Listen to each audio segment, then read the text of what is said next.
Hello everybody and welcome to 5 in 5, your weekly diet of bite-sized reflections from individuals who are trailblazing diversity and inclusion in many walks of life. My name is Nile Henry and I'm your host. Today I am joined by Rosalie Benjamin, who graduated with a first-class degree in Aviation Technologies and Pilot Studies, and the most important thing is the Operations Manager at the Blair Project. Welcome, Rosalie. Hey Niall, it's great to be here. Thank you so much for having me on this episode of 5 in 5. Excellent. I'm going to go straight into the questions. The first one is, what do you think is one of the largest barriers to female diversity in STEM? I think one of the largest barriers is the lack of representation, especially at an early age. There are so many young girls who are fed the idea that they're not suited to STEM subjects or there isn't a career path available for them, which is completely untrue. For example, if you look at the current GCSE science syllabus, there are over 40 male scientists that are included in the curriculum, whereas there are about 2 female scientists, and that tends to focus on Marie Curie. And that's not because there haven't been advancements by female scientists. There are tons of contributions from people like Katherine Johnson, Gladys West, Bessie Coleman, Dame Jocelyn Bell Burnell, Amy Johnson, just to name a few. And that can be really difficult to be interested in a field where you can't see yourself or feel like you belong or feel like you aren't good enough. So when these stereotypes are presented very early on, it stops the progression of females within STEM. And then you're already on your career path. You're going into GCSEs, then A-levels, then university or apprenticeships or the world of work. And that path is kind of already defined for you. So it's really tricky to get more female diversity. So I think when we get more representation, you can give that spark, confidence, and the support so that young females can realize that there are no limits to what females can accomplish in STEM. And in terms of those barriers to females coming into or having careers in STEM, what actions do you think we need to take to combat those?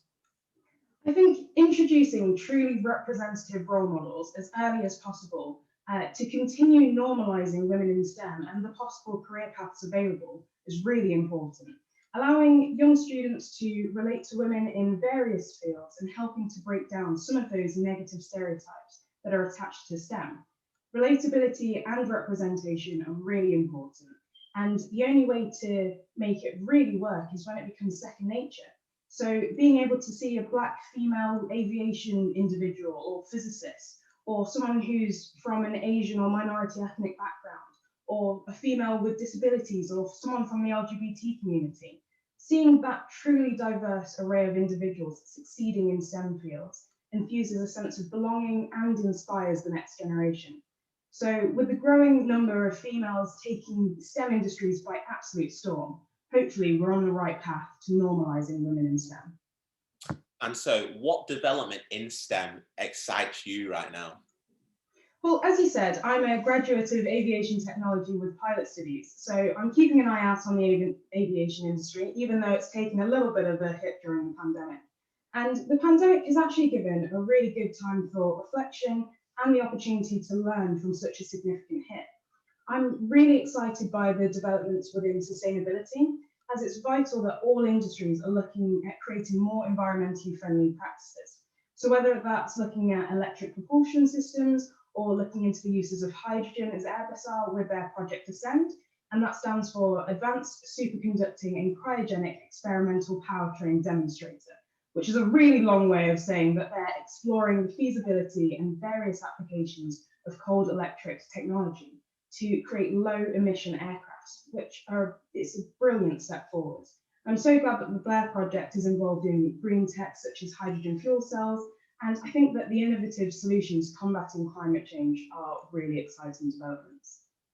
Now, Rosalie, here's an interesting question. What would you say is your favourite failure?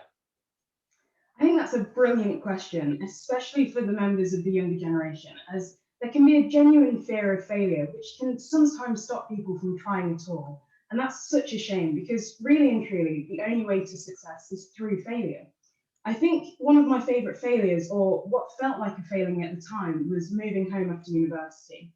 We were still in the midst of a pandemic, the aviation industry wasn't accessible, and it was really disheartening hearing all of the stories about pilots or those who are going into air traffic control who were made redundant and had to completely change their lives. So at times it felt like I was failing or that I hadn't even gone to university because I was back where it all started. I was back at home working in my childhood bedroom and it just didn't feel like I had the right direction. However, it was a great decision because that 6 months at home gave me the time to reflect on my studies, figure out my career direction, and gave me the opportunity to save, which meant that I was then in the position to buy my first house with my sister. So after what felt like a step backwards, I was then able to propel myself forwards, get into a great new job, a new house, and the start of a promising new chapter. Excellent. But now on this show, we'd like to ask our guests one random bonus question. So Rosalie, if you could travel anywhere in the world right now, where would you go and why? Oh, I think I'd have to say I'd go to Dominica. It's one of the Caribbean islands and it's where my family's from. So I've technically been, but I was 18 months old, so I don't really feel that counts. So I would love to be able to go back, connect with the island, visit my family over there, and I think when the world is safe to open up again, Dominica will be my first stop. Excellent, excellent. Well, that's all we've got time for today, guys. I just want to say thank you to Rosalie for coming on 5 and 5, and thank you to everybody who's tuned in to view this episode. If you could like this video and subscribe on YouTube and give us a follow on LinkedIn, Instagram, and Facebook, we greatly appreciate that. And we're going to have a new episode coming out next week, so stay tuned and see you later from now. Bye-bye.